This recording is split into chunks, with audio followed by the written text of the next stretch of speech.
Since its beginning in 2010, Emmaus Church has always been about proclaiming the gospel of Jesus. We do this by following three simple statements: follow Jesus, make disciples, and plant churches. In fact, it's our aim to use these statements as the driving forces behind all of our ministries, including global missions. Just over a week ago, after months of preparation, 24 members of Emmaus Church traveled to Guatemala, where we put these words to action. Dividing into two teams, a majority of the team focused their time and effort at Funda Niños, an orphanage located just outside of Guatemala City that is sponsored by a fellow Acts 29 church, Casa de Libertad. While at Funda Niños, the team spent time boldly proclaiming the gospel to the students and staff as they modeled the heart of Jesus.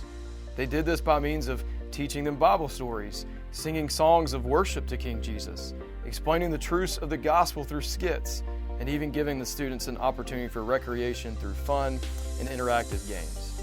They not only shared the gospel boldly representing the heart of Jesus, but represented his hands and feet as well, as they worked tirelessly to complete major service projects that were requested by the director of the orphanage. These projects not only served the physical needs of the orphanage, but also served as an opportunity for the students and staff to see the servant hands of King Jesus. In addition to our team's time at Funda Niños, our ministry associate Jake O'Reilly and myself had the absolute pleasure of participating in making disciples and preparing the way for future gospel-preaching churches to be planted all around the rural villages of Guatemala. Jake and I spent our time partnering with Pastor Scott Prentice of Advanced Church outside of Pittsburgh, Pennsylvania, as we all came together to assist the local pastor, Mitch Munoz of Christ Redeemer Church, which is in the small, seemingly obscure village of Los Cholitos.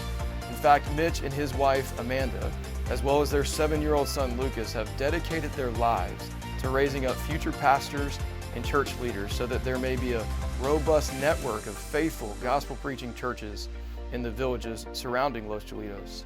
So in an effort to help him with this, Jake, Pastor Scott from Pennsylvania, and myself dedicated our time to teaching these future pastors and their wives the biblical foundation of marriage, as we see in 1 Peter 2, Colossians 3, and Ephesians 5. It was a joy to water the seed planted in 2013 by Mitch and Amanda, as they are slowly but surely seeing these men and women grow in their understanding of the gospel and the need for healthy local churches. Church family, I just want to end by personally thanking you for playing your part in making this mission trip happen. Whether you went to Guatemala or you gave sacrificially so that others could go, or as we all did, just prayed faithfully for the advancement of the gospel, I just want to tell you, thank you. May it always be said about Emmaus Church that we follow Jesus, we make disciples, and we plant churches to the glory of God and the good of his people.